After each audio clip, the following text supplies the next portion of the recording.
This hearing of the inquiry is back where we held the first, in Church House. The preliminary hearings held then began with a commemoration that none of us who watched will ever forget.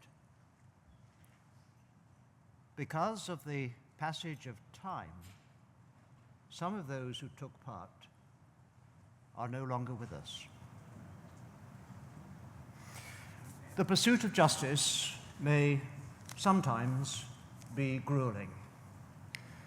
During the course of the inquiry, we heard deeply personal stories. They cannot have been easy to tell, but those accounts were given with dignity and openness, and often with palpable feeling. Which one of us, whatever our background, was not at times visibly moved, even sometimes to tears? Together we pieced what had happened and why. Last May, we gathered just across the road from here for the publication of the inquiry report. It set out not just what had happened and why, but in painful detail what until then the reaction of authority had been. That day seemed to have marked a watershed. We heard sincere apologies from across all sides in Parliament and the announcement that there would be substantial compensation. Surely, at that time, none of us wanted to be back here again. The decision to hold these further hearings was not taken lightly. It is no secret that the inquiry has received letter after letter, email after email, call after call, expressing worries and concerns about how compensation is being delivered.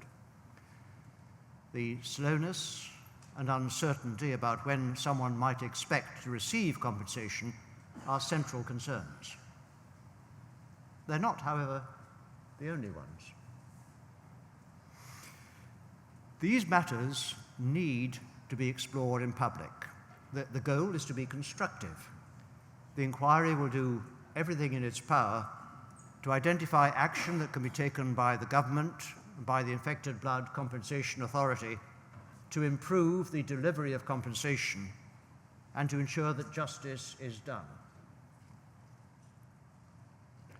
The numbers in which you have come to these 2 days of hearings speak for themselves. They show how important it has been to so many to have these hearings. They demonstrate that the complaints, worries, distress, and frustrations that have been expressed to us are not just those of an outspoken few. If anyone could have said that, they can no longer do so. And I know that many more of you are following these proceedings online because it means so much to you. Well, let me turn to our procedures. Now, forgive me for repeating what will be familiar to many of you, but some of you here or watching had not been diagnosed or realized that your loved one had received infected blood until after publication of the inquiry report, and you may be new to the inquiry. So let me briefly explain what will happen. We will hear first from Counsel to the Inquiry, Ms. Richards KC, who will explain the purpose of the hearings, and then take evidence from this morning's panel of witnesses. In my opening remarks, the last time we were in this building, I set out the principles by which this inquiry would operate. First was to put people at its heart, and you will see that as part of that, we place the oral witnesses at the center of our proceedings. Respect for a person's entitlement to give the best evidence they can give, whoever they are, has always been one of our important principles too. And I ask you to listen to the evidence over the next 2 days respectfully. whether you find it unpalatable at times or not. In terms of practicalities, some people attending today have not told their family and neighbours about their infections, and so I ask that you do not take photographs without permission so that no one is accidentally caught in the background. Some of what you hear may not be easy to listen to. If you want to take a break from the hearing room from time to time, please do so. No one will mind if you leave and come back quietly. There are screening rooms next door, the screening rooms downstairs, if that's more comfortable. And the British Red Cross team, who have supported us throughout the inquiry, will be with us again this week. They wear red lanyards to identify them for anyone who needs their support. And they also provide their confidential support service by telephone.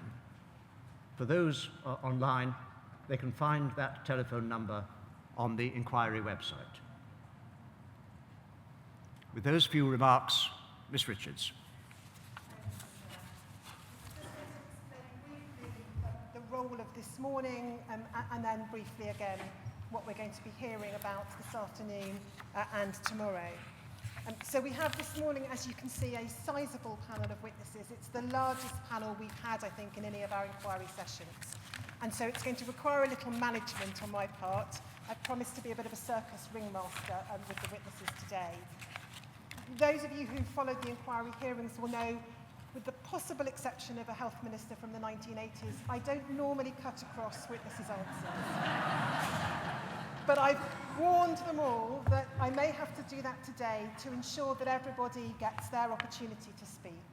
And they've all assured me that they'll take that with absolute good grace, and I know that they will. So you will hear this morning, I'm going to go to each of them in turn. I'm not going to throw matters out for a wider discussion amongst the panel to start with.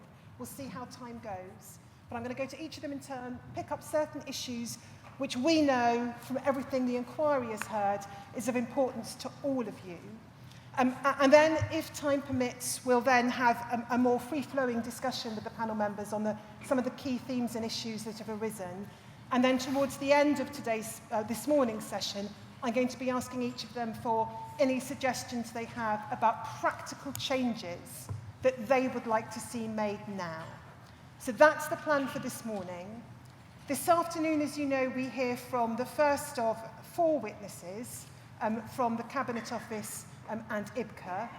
This afternoon it's the Minister, the Paymaster General. Tomorrow morning we have the 2 witnesses from IBCA, Sir Robert Francis and David Foley. And tomorrow afternoon we have a senior civil servant within the Cabinet Office, James Quinault. Now, I'm not going to cover every issue with every witness. Time doesn't permit, and it's not the best use of time in any event. I can assure you that the central issues that have been raised with the inquiry will be covered.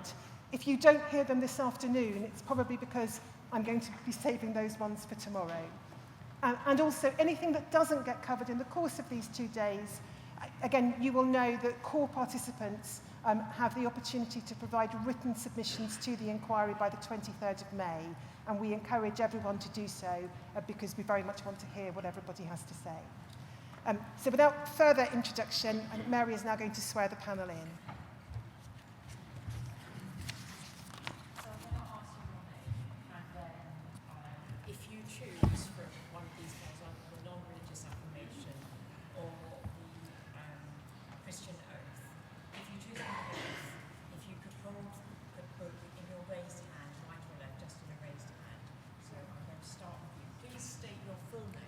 Alan Burgess.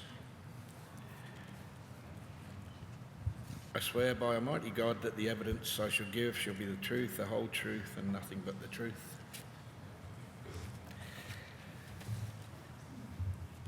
Please state your full name. Kaz Chalice. I do solemnly, sincerely, and truly declare and affirm that the evidence I shall give shall be the truth, the whole truth, and nothing but the truth. Please state your name. Andrew James Evans. I do solemnly, sincerely, and truly declare and affirm that the evidence I shall give shall be the truth, the whole truth, and nothing but the truth. Please state your full name. Mary Evelyn Grindley. I do solemnly, sincerely, and truly declare and affirm that the evidence I shall give shall be the truth, the whole truth, and nothing but the truth. Please state your full name. Nigel Hamilton. I swear by Almighty God that the evidence I shall give shall be the truth, the whole truth, and nothing but the truth. Please state your full name. Gary Webster. I swear by Almighty God that the evidence I shall give shall be the truth, the whole truth, and nothing but the truth. Please state your full name. William Wright, I'm known as Bill.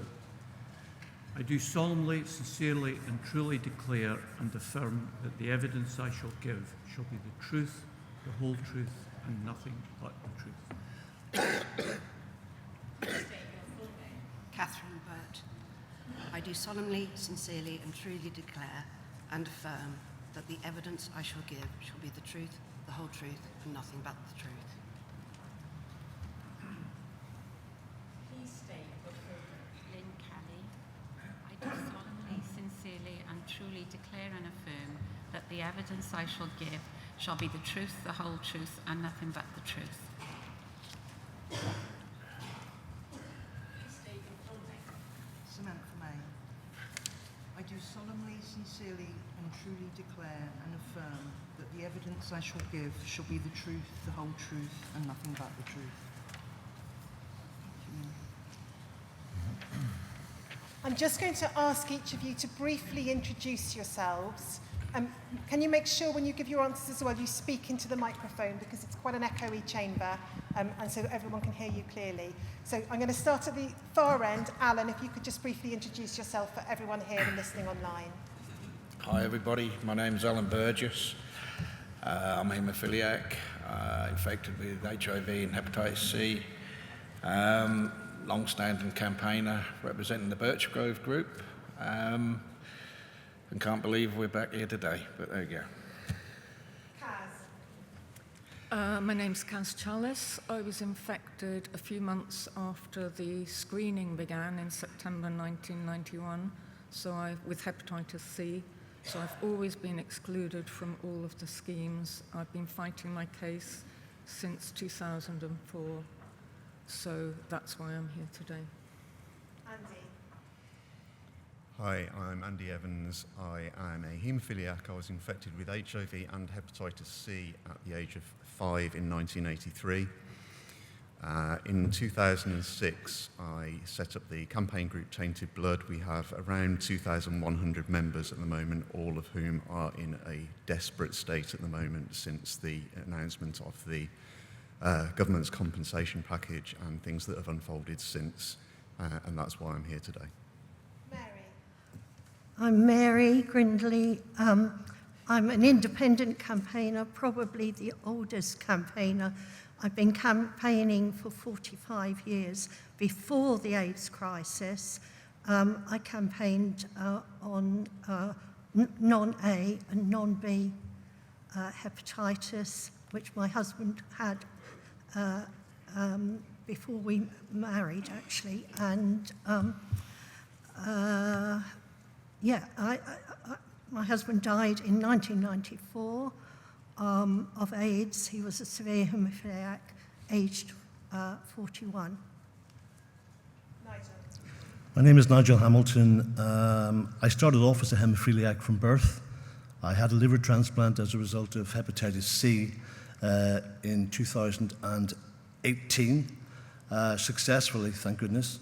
I have and am chairman of Haemophilia NI in Northern Ireland.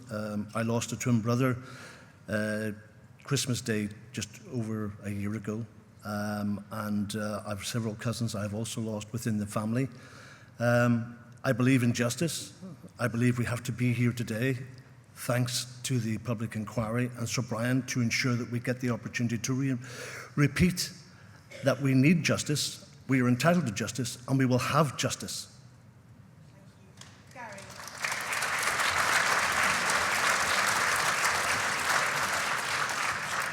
Hello, my name's Gary Webster. I'm a formal tree law pupil and I'm representing the 122 boys that went to tree laws and their families.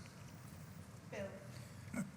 I'm Bill Wright. I was infected in 1986 with a contaminated blood product, a one-off. I now have liver cancer, hepatocellular carcinoma. I was diagnosed a year ago. I was placed on the transplant list, but unfortunately I was then taken off it because of the appearance of another tumour. In 2012, we founded Haemophilia Scotland, and I remained its chair for 12 years, and I appear today as an advisor and spokesman for Haemophilia Scotland. Kate. I'm Kate Burt. I've been the Chief Executive at the Haemophilia Society since October 2020. We are the patient voice for the just over 40,000 people in the UK who have bleeding disorders, and I'm here today to represent the 6,000 people with haemophilia and bleeding disorders who were exposed to contaminated blood and infected as a result, and the 3,000 of our community who have died and their families. Lynn. I'm Lynn Kelly. I'm chair of Haemophilia Wales, and we represent over 300 haemophilia and transfusion victims in Wales. I'm from a family of haemophiliacs which spans 3 generations. I lost my cousin to infected blood, and I myself have 3 sons with haemophilia. Sam. My name's Samantha May. I'm from the Hepatitis C Trust, the national charity for everybody with hepatitis C, and I've been responsible for their helpline over the last 21 years. We're the only UK charity devoted to hepatitis C, and the majority of us there have had lived experience of it ourselves, myself included. Thank you.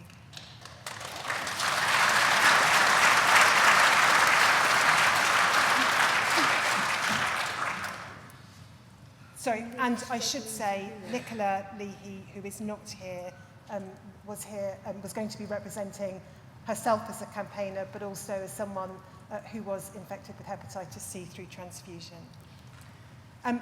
Sorry, Kaz, was there something you wanted to say? I'm really struggling to hear what people are saying.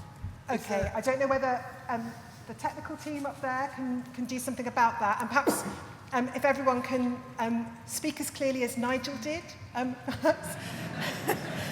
So, but I can see that's partly because Nigel's got the microphone fairly close. So when you do speak, if you can speak into the microphone. Kaz, are you able to hear me okay? Can you hear me okay? Yes. That is my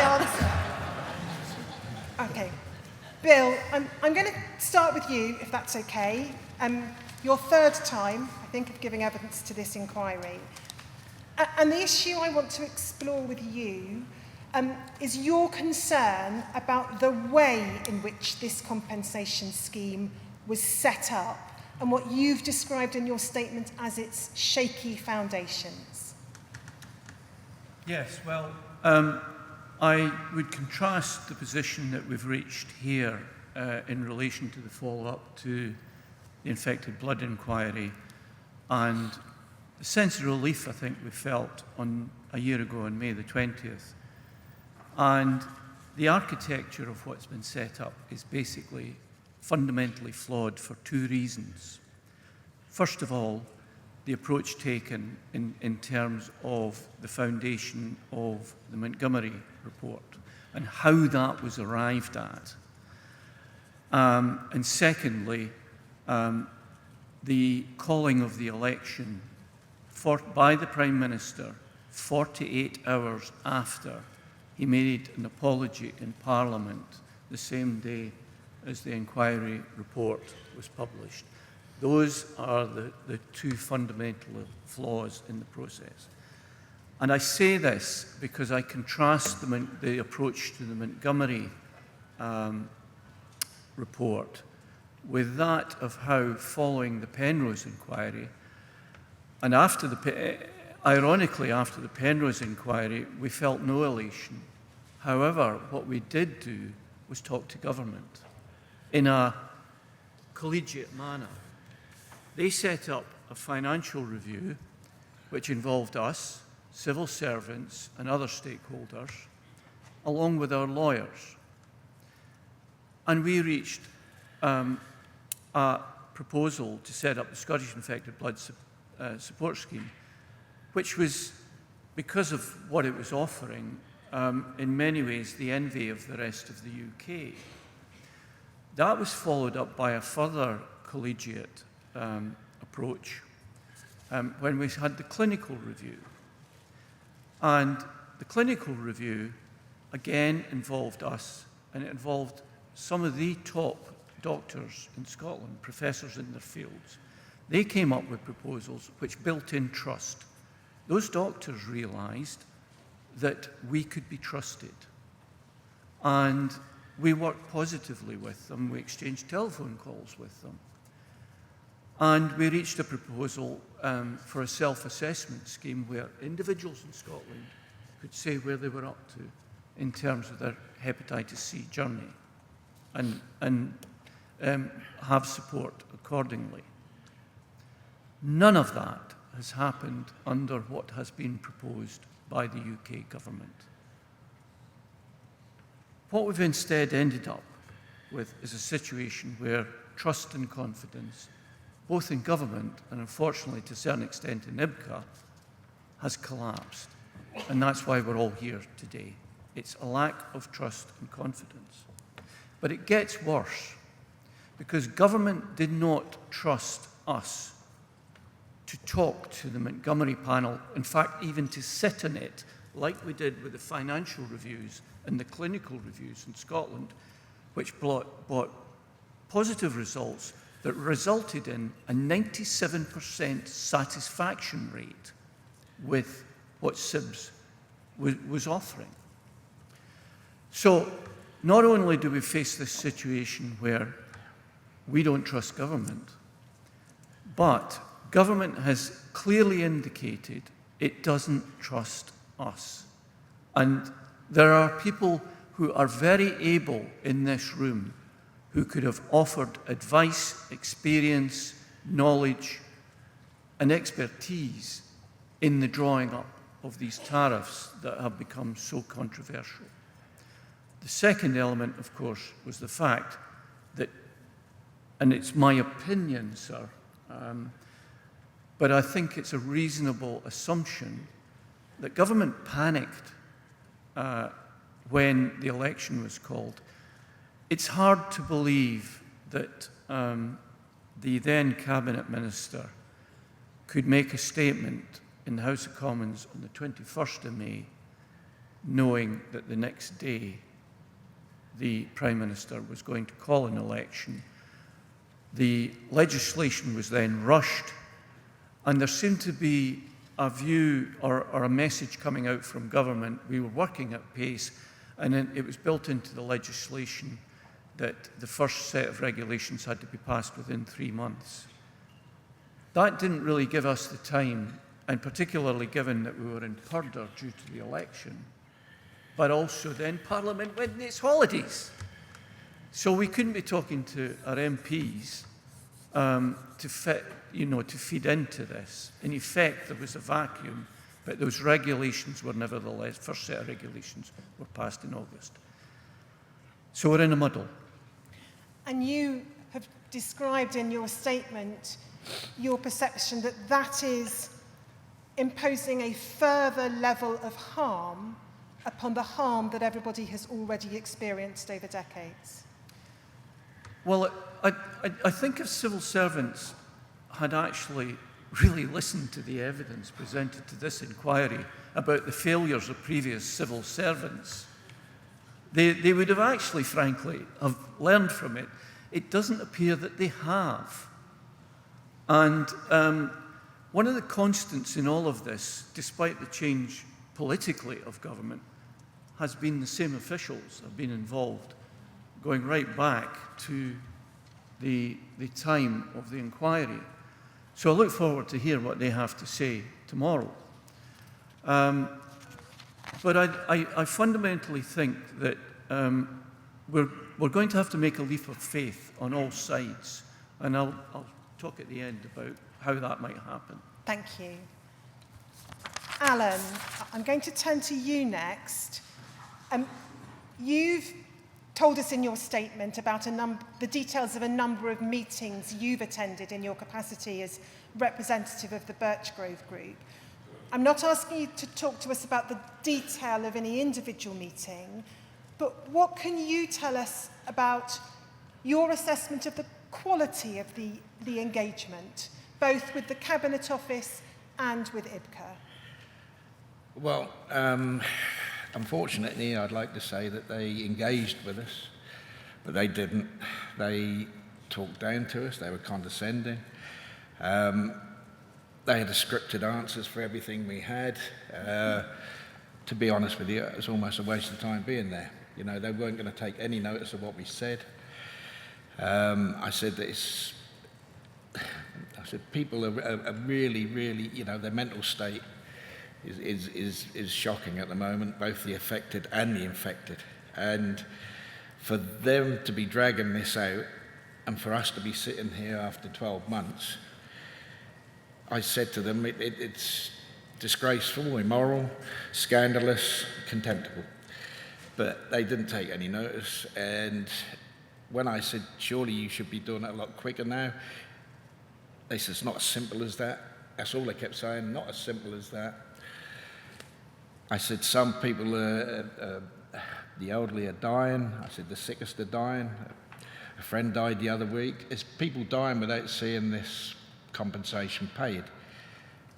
I didn't expect any sympathy, but we didn't even get any empathy. You know, that it was a shocking meeting, actually. I felt terrible after attending. So we can talk to them and you can call them and they can give evidence here, but whether they'll take any notice of us, I don't know, to be honest. You've described in your statement the experience of being talked at rather than talked to. Does that sum it up?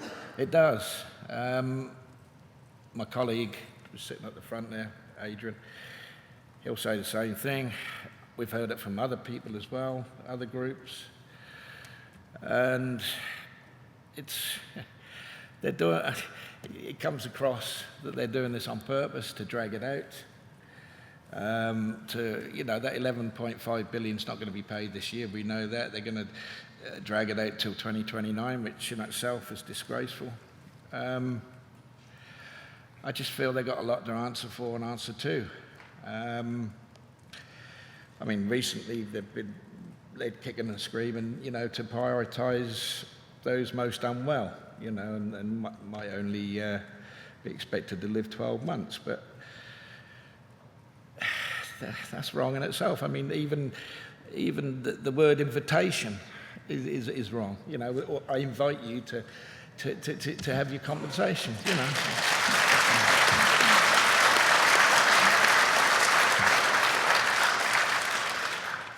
I'd like to, it's difficult to talk to these people, that really is. I mean, they're not the arm's length body that should have been set up in the first place. One of the points you've made in your statement, Alan, is what you regard as the importance of having the recognised legal representatives who have represented not everybody, but many people throughout the inquiry, who know the issues, who know your individual stories, who may be better placed to grapple with the intricacies of the regulations and the scheme. You've talked about how important it would be to have them as part of the conversation in precisely the way Bill's described happened in Scotland. Is extremely that right? Extremely important, but we put that to them, and believe it or not, Sir Robert Francis turned around and said they're being too greedy. Solicitors, this is, So, and they were determined to give us these case managers, which we don't want.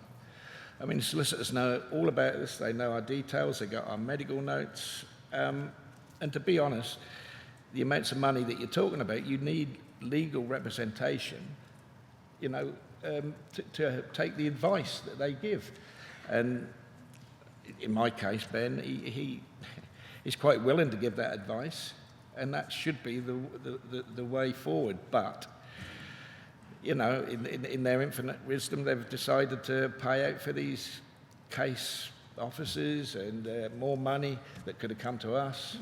They set up a PR firm because they knew that they were getting, bad press. And I'll be honest with you, we need that legal advice. We need the solicitors to be with us. And like I said, the majority of people are not happy with these caseworks.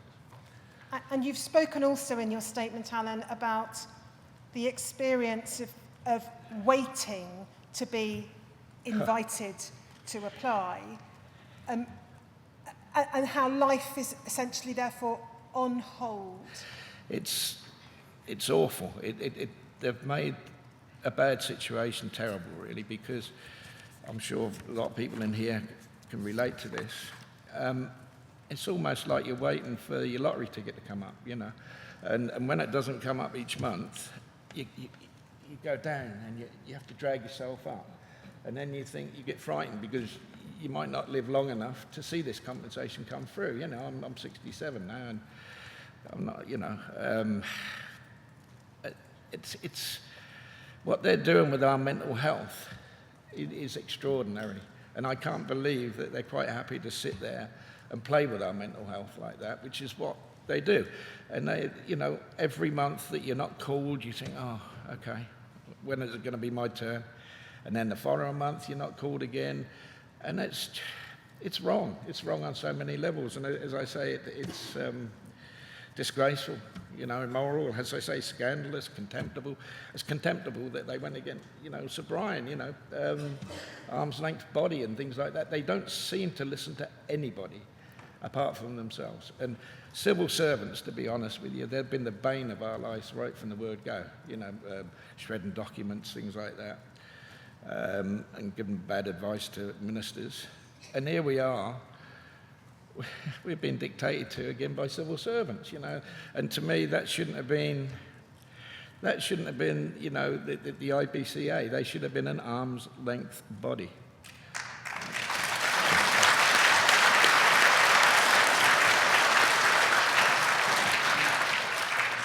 I'm going to pick up with Andy next, if I may.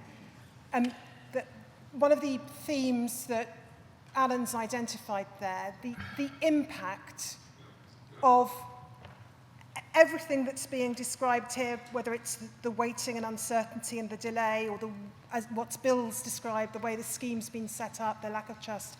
How is that taking its toll in your perception on what I'm going to loosely describe as the community? Well, I'll start with a quote sent directly to me, if I may. This past year has not simply caused more psychological damage, it has brought a new and different layer of psychological pain. Another layer I've had to endure, adapt to, and fight every day to not let it take over my life.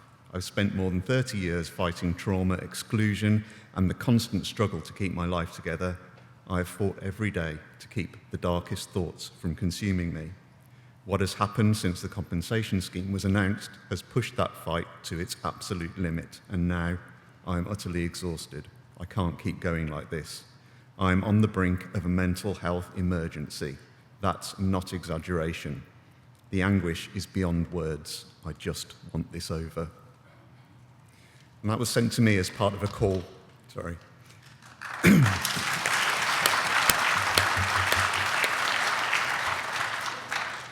That was sent to me as part of a call for our members to explain the impact that the past year has had on them. And what I've got written down here, what follows, is more of their responses, which I've tried to summarise from many, many pages worth of messages and comments. It's by no means exhaustive. The full acceptance of responsibility, followed by promises of quick justice, have turned into defensiveness and stonewalling, leaving victims feeling betrayed and disappointed. We were told that we were due comprehensive compensation, with the promise that, quote, whatever it costs to deliver the scheme, we will pay it. People report that they have fallen ill watching that promise disappear, being unable to let it go. It's a long-held feeling that governments wish to drag this scandal out in order that the longer it goes on, the more people die and the less compensation will need to be paid. When the inquiry reported, it was hoped that that line would be drawn under. that it would be drawn under the sentiment. However, according to the feedback that I've had, it's stronger than ever. People report that they were hopeful that they would be able to finally get the resources that are suitable for their needs and begin to enjoy a better quality of life for the time that remains to them. Over the months, that hope has slowly dimmed to the point where people have given up on any expectation of receiving anything. Some have become so disillusioned that they refuse to talk about the future anymore with their families.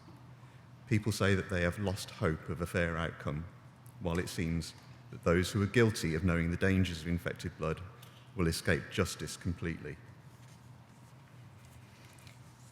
A significant number of people describe the profound negative impact of the situation on their mental and emotional well-being, including anxiety, depression, and trauma. As one person puts it, "I'm a mess. I have very little hope in getting true redress or justice."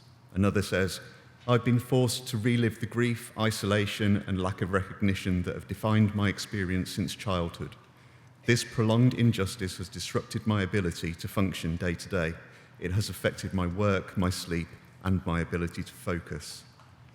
People express that the daily uncertainty, the apparent moving of goalposts, the injustice, the sorrow, and the sadness are almost impossible to bear. People brought to tears by relief of the publication of the inquiry's final report have told me that the very next day when the government responded, their world and hopes crumbled again. They say that since that day they've felt nothing but despair, that they have lost all hope of ever getting justice.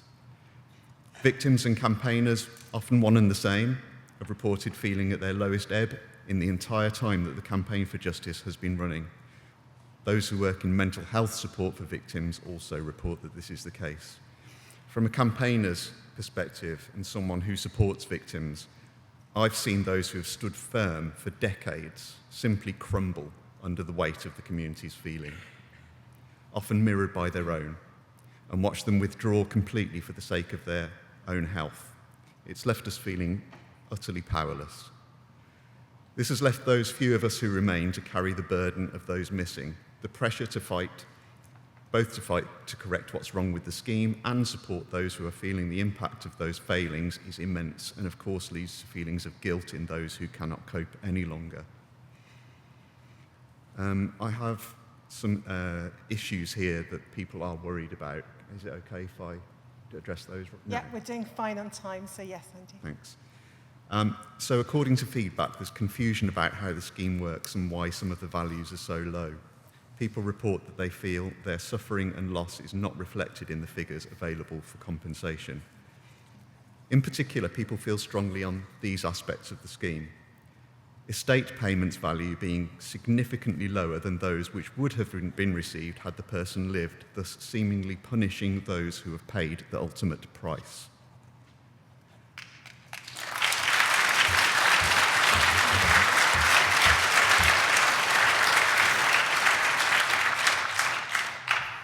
A lack of access to the supplementary route for the affected who have suffered through their own financial loss, either through giving up work to become a carer or through the impact of mental health problems caused by their loved one's infection. The liver-centric assessment of damage in the scale of tariffs for hepatitis C, ignoring all other impacts of the virus and its treatments.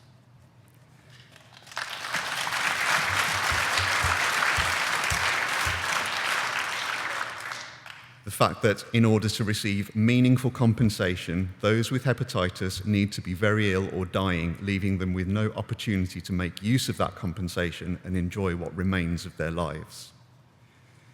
The removal of support payments to any partner bereaved after the 31st of March 2025, leaving those infected seeing themselves as worthless and igniting fears of leaving partners destitute.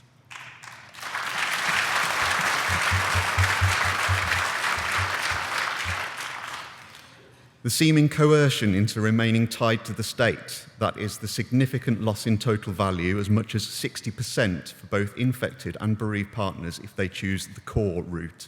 Additionally, this lower value is applied by default if someone could not register with a support scheme, or if an infected person dies after the 31st of March 2025. The length of time of the rollout of compensation is leaving people in fear that they won't live long enough to see justice. For some, that fear has already been realised.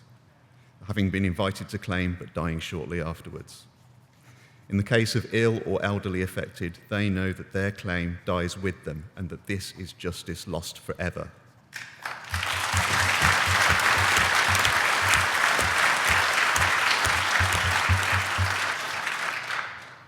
Many people have reported that they are worried that estates will be paid to the wrong people due to changes in family dynamics over many years since the death, as the Telegraph recently reported, in some cases to absolute strangers, to those who suffered alongside their infected relative.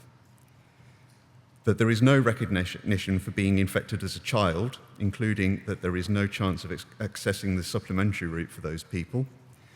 The fact that despite how the legal word might say otherwise, there is the perception that the arm's-length body called IBCA is anything but, with the Cabinet Office's noose-like grip on it and no leeway for any discretion whatsoever.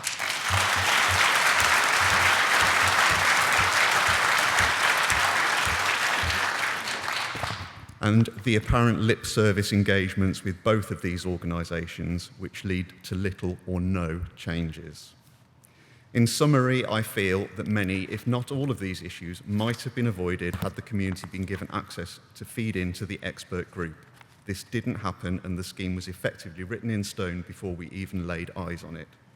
Compounding this is the sheer frustration that we were told that compensation would have to wait until the inquiry's final report, yet given the timing of the announcement of the scheme a day after that report, it's clear there was no reason to have waited, and the final report bore no significance, no relevance to the scheme.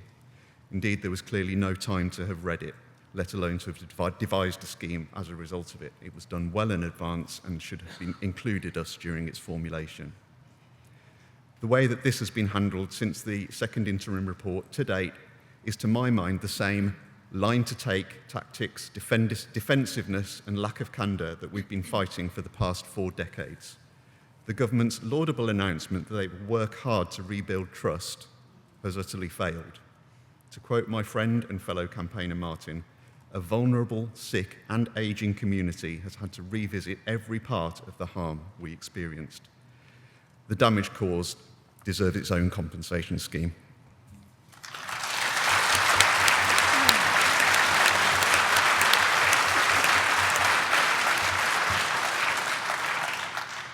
Thank you, Andy, and it won't surprise you to know that a number of those themes will be picked up with witnesses this afternoon and tomorrow. I'm going to turn to Kaz next, if I may.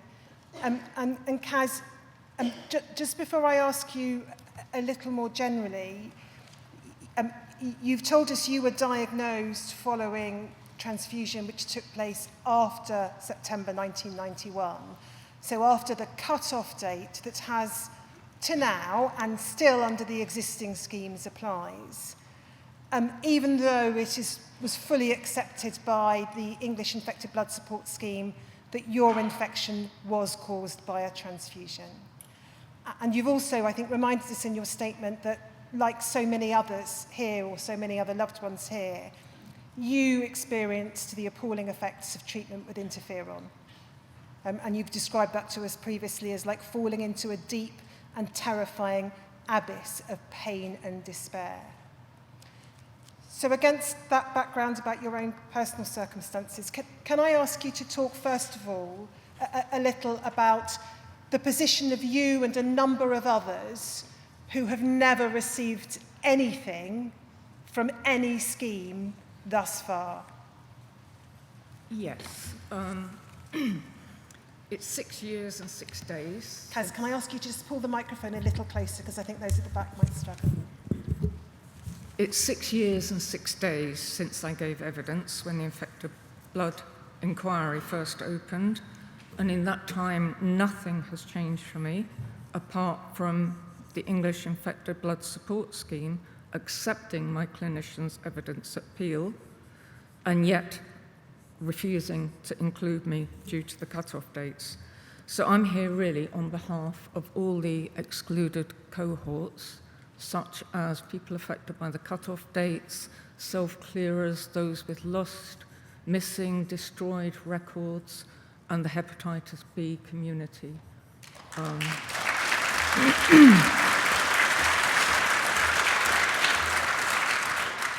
We have never had any support. We've never had a halfpenny, and it feels as if they're compounding the trauma.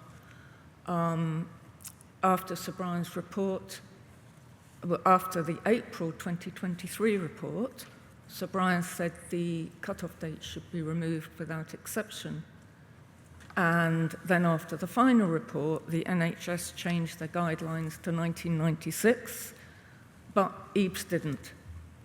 And although we're told the cut-off dates are gone, they appear not to be gone. Are the cut-off dates gone or not? And why are we still in limbo? We feel gaslit, marginalised and abused by successive governments that purport to care but evidently do not. We're suffering from sustained trauma. We should not still be fighting. We've been re-traumatised again and again. This is for all the excluded cohorts, but the whole community too, by the state that infected us, which is now in control of the compensation, as if they're actually marking their own homework.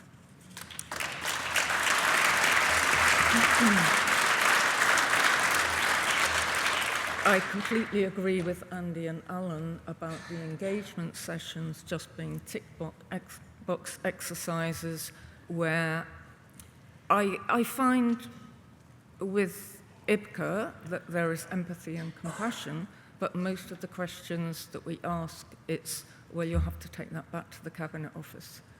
And there we get hitting our heads against a wall. Kaz, I think it's right that not only have you and the others within the group you describe never received any money, either by way of support or compensation. Is it right you can't even access the psychological support schemes? Sorry? Is it right that you're not able to access even the psychological support? Not even the psychological support, not a halfpenny, no psychological support. We're just marginalised. And I was infected the same as any other transfusion-infected person, just a few months after.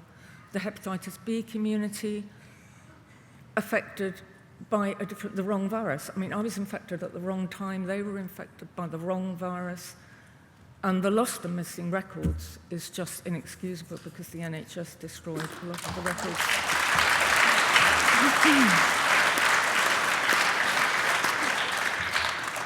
So meanwhile, we're in limbo with no support whatsoever. We've never had a penny or any psychological support. We have no idea when the new registration scheme will open up. We have no closure. We're constantly exhausted, anxious, demoralised, and we feel as if we're banging our heads against the wall. The government is compounding the harms with its intransigence and delays.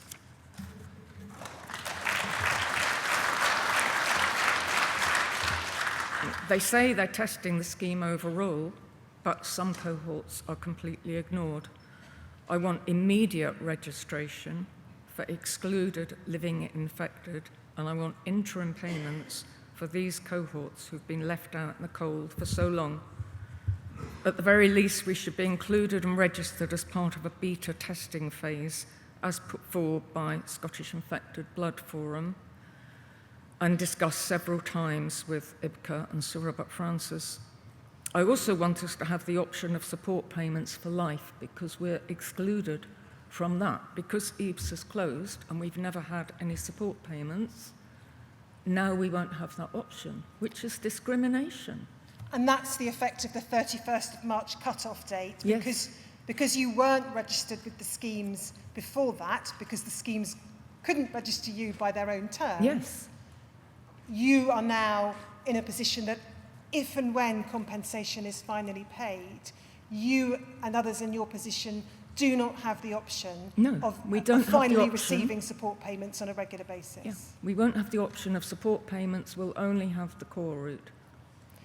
You've, I think, flagged up in your statement, Kaz, and we can see it in material from the Cabinet Office, we don't need to put it on screen, that in relation to those whose infection falls outside the cut-off date in September 1991 for Hep C, the Cabinet Office says, or IBCA says, you may need to give more evidence if you were infected after these dates. As I understand it, you've not been given any information about what evidence might be required or when you might be asked to provide it. We've had absolutely no information at all. We've had no timeline. And as I said, EBS accepted my clinician's evidence on appeal, but I have no confidence that IBCA will. I may have to start jumping through all those hoops again, which I've been doing since 2004. And we're really concerned that the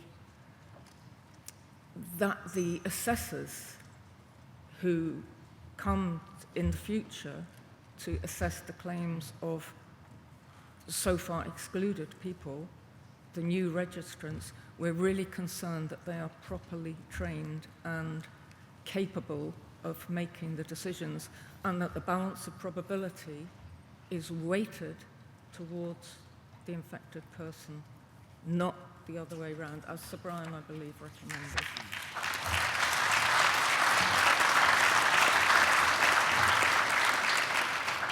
Kaz, I'm going to come back to you and others later about, in particular, the approach to the hepatitis C bandings. And I'm also going to pick that up with some of the other witnesses. But I'm just going to move on, if I may, for the moment. As I say, I want to come back to some of those points. I'm going to move to Nigel. Nigel, one of the issues that has come out most clearly in your statement is this question of delay. That the timescales that you've been told the IBCA is working to within the scope of its agreement with the Cabinet Office talks about paying the first affected person by the end of 2025, the first affected person by the end of 2025, and then hoping to pay the bulk of infected claims by the end of 2027 and affected claims by the end of 2029. And everyone can do the maths, so I don't need to do it. Can you talk to us a little about that question of delay and how it's impacting upon those in Northern Ireland? It's not only in Northern Ireland, Jenny, it actually impacts right across the board. So Brian, in your recommendations, the outcome that has taken place is not how it was meant to be. The issue should be dealt with and should have been dealt with efficiently and in collaboration with victims. That's how it should have been. There's been a process of delay brought about by exclusion. There's been a process of delay brought about by excluding individuals or groups, as we've heard, and creating a victimhood tier. Those who are being treated in the future will be receiving, those who are not, or those who die will not receive. That creates a tier system. We have one group, we have another group. But the big anxiety that people feel is that the opportunity to speed this process up through direct consultation, as Andy has indicated, and others, Alan as well, is that we have not been in a situation where we have been treated equally or respected for where we have come from and what our experience is. There are a number of people within the lobbying community who have much to offer, but whose opportunity to provide that involvement was excluded. The opportunity for a standalone system, which was again a key recommendation, was abandoned initially, if that's the right term, or deliberately objected to, because there was an opportunity there for the establishment to set up a process which they could then dictate to the rest of us on. So we've been excluded from that process, and that anxiety exists throughout the community.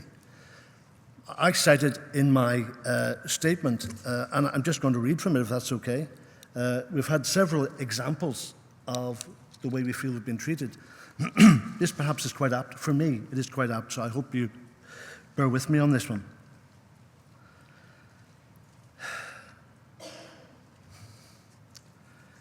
It's like the Indianapolis. You can imagine where the Indianapolis was a ship bringing the bomb, the Hiroshima bomb, to be delivered. It was sunk by by a Japanese submarine. And because it was such a unique issue and it was so top secret, the information was hidden. Nothing was done for several days. Sailors went into the water, sharks came a-hunting. For me, the sharks are time. Victims don't know when they're going to be involved in this process. They have no indication of the timeline. They don't know how long it's going to take. Their anxiety rises. Their fear and feeling of resentment and rejection rises. The impact is emotional. The impact is psychological. The impact is financial. The impact is cruel. And the torture continues. We need to resolve this. The victimhood that we feel is not being properly addressed.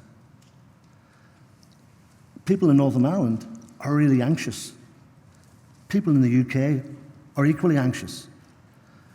My own personal feeling, while I have received compensation, is that it is critical that we widen the aperture of the funnel and get as many people in as possible to ensure that justice is done and that answers are given. I want to raise one issue with you, if I can, and that is the issue, and it has been mentioned already, but it's a very critical issue. This idea that if you are an affected victim and you don't get into the process, you have no rights. Your rights are wiped out. You didn't exist. I know many people who have complained to me in Northern Ireland about that anxiety. And many of the older generation have just accepted, sadly, that they're not going to receive any recognition, because that's what it is, for what they have gone through as parents, primarily. That saddens me, because it creates that tier of victimhood, which I think is immoral, corrupt, and unacceptable.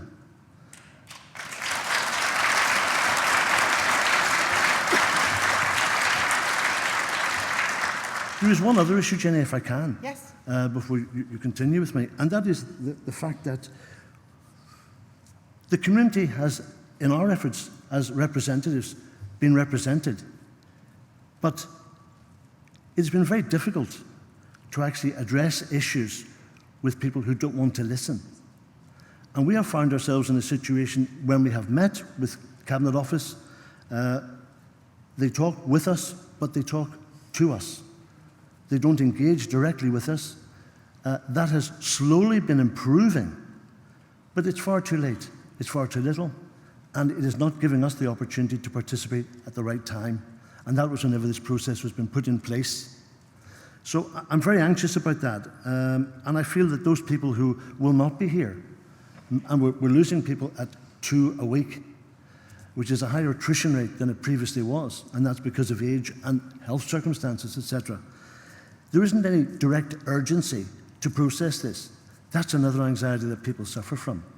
They just wonder where and when and how and what is the process. It needs to be open and transparent. We are the victims. We deserve to know.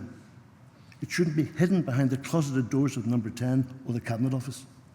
And you've identified in your statement, Nigel, and a number of others have in their statements, not just from the panel here, but statements that have come to us as well.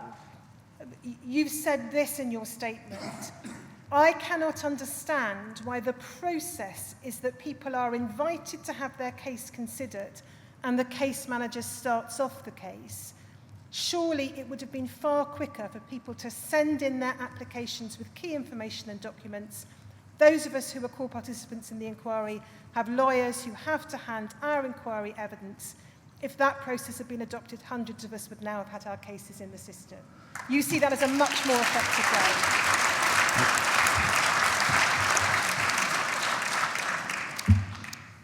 We have an extremely adept, talented group of people. I'm not promoting solicitors or barristers. I'm making it quite clear. They have worked with us tirelessly to produce the evidence, to help us, support us through this process. And for the government, and laterally, to determine that there's a role for them is shameful. We could have produced sufficient evidence early on, and that would have provided the opportunity to widen the funnel. I think the key issue here is that And if you look at it, case officers / claims managers, as they now are, the number of case officers or claims managers divided into the number of cases is your timeline. They have managed to fall back on each of their commitments. 50 has become 40, if we get 40. That was to start back in January. It hasn't really started until April. So we're way behind. The likelihood of affected victims who are just equally involved in this whole process have the same experience and parallel experiences in relation to their kith and kin who were infected. They are on the long arm. 2029 isn't satisfactory. Where's the justice? They still have to wait. They still don't get their justice. And it's important that recognition is taken on board. In my opinion, the simple, and I'm a simple man, the simple issue here is the money was supposed to be provided. Put the money where the mouth is and get it done. Thank you,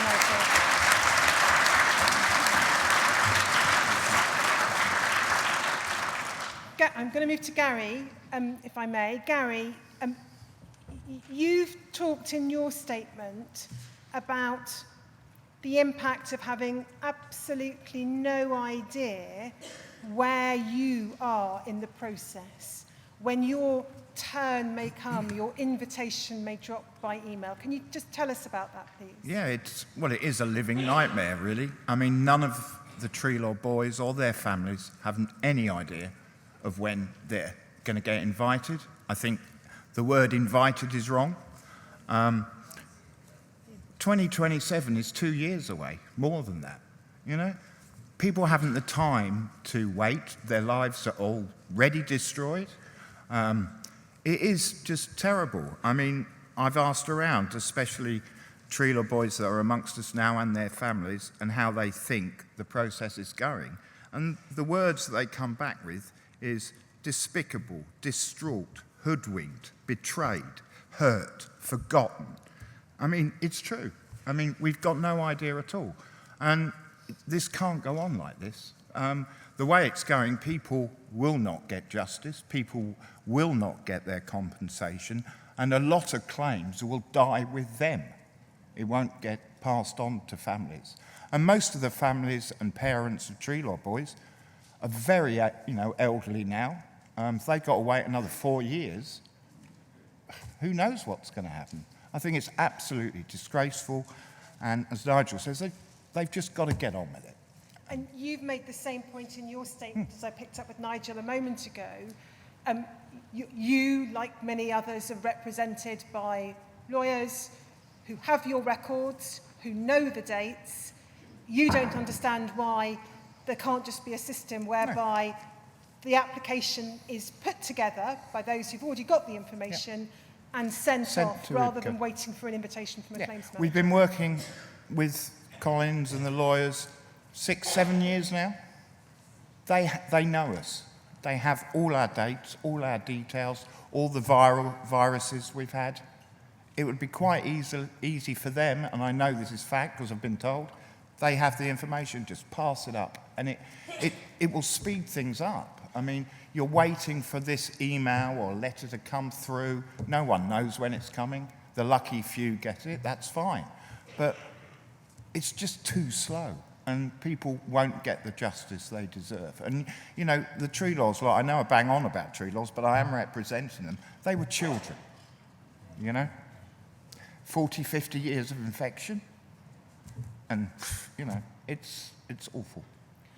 Gary, I know one issue that has been important to the Treelaws boys, but is also important to a number of others, is the Unethical Research Award. And I know you wanted to say something about that, so this is your opportunity to do so. Yes, I mean, taking Treelaws, most boys went there for 6, 8, 10 years. Their experimentation and research wasn't a one-off. It happened daily, weekly, for that period of time. Other haemophiliacs throughout the United Kingdom also suffered this, maybe not to the same extent. And I think the insult, and that's what it is, of £10,000 or £15,000 for that action they did to us is disgraceful.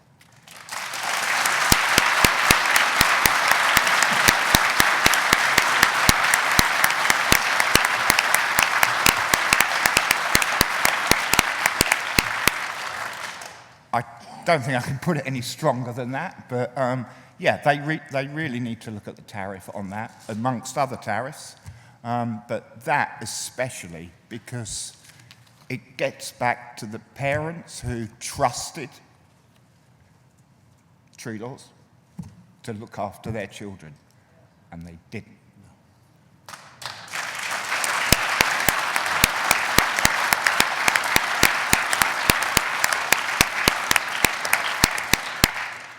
Gary, that's an issue I'll pick up with the relevant witness either this afternoon or tomorrow afternoon. I'm going to turn to Mary. Mary, I just wanted to ask you to tell us a little about your perspective of the position of widows and widowers and bereaved partners and the concerns you have about the limbo in which they find themselves. Can I just read from my statement, please? Of course. About trying to get a voice for the affected during the past year. I've tried to get into several meetings and I've been denied access to those meetings. And Lynn Kelly has also tried to get me into meetings. And so I feel that the affected have had very little voice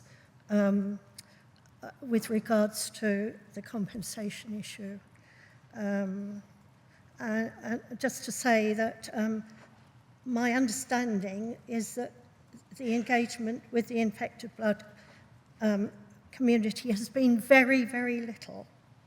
And where meetings have taken place, they have been short. And only the main campaign groups have been invited. And even some of the long-standing campaign groups have had difficulty getting in and being included. And as has been said, this indicates to me that the government are only doing lip service to this engagement. And as has been said, it's just been a tick box exercise so that they're seen to be doing something. But in reality, the decisions have been made behind closed doors. And can I just quote somebody I've read, I don't remember who, but there was a meeting of the APPG meeting on the 17th of December last year. And somebody said, they perceive us as the enemy, not really wanting a partnership with the community to try to resolve issues. And definitely the affected have not had a true voice.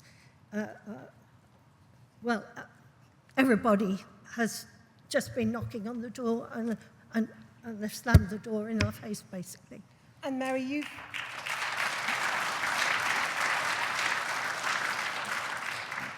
you've rightly pointed out in your statement that by the very nature of how many decades this has been going on for, many, probably most of the widows, widowers, bereaved partners are elderly. Yes. Many are not in good health.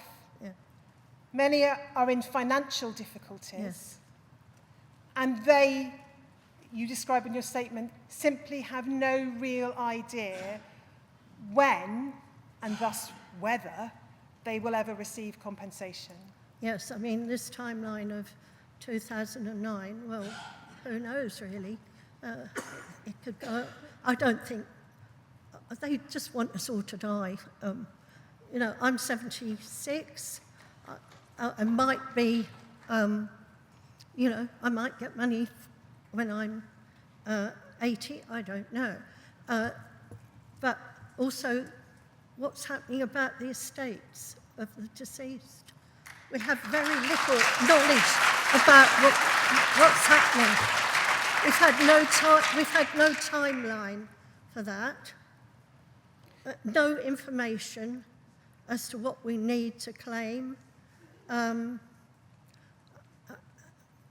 know, I know people in their 80s who are in widows who are in dire straits, who still have mortgages. There are widows who have died who will now get no compensation because of this ruling that they've made that the affected, if they die before their claim is met, then they will get nothing. And I think this is disgraceful. And you've put it in your statement.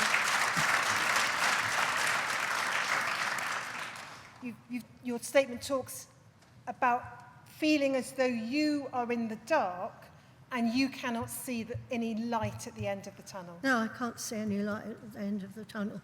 And I don't even know, as a widow, whether I'm going to have to make 2 claims at the same time or at different times, or whether I'm going to get to be heard at all for a claim. So I note the time.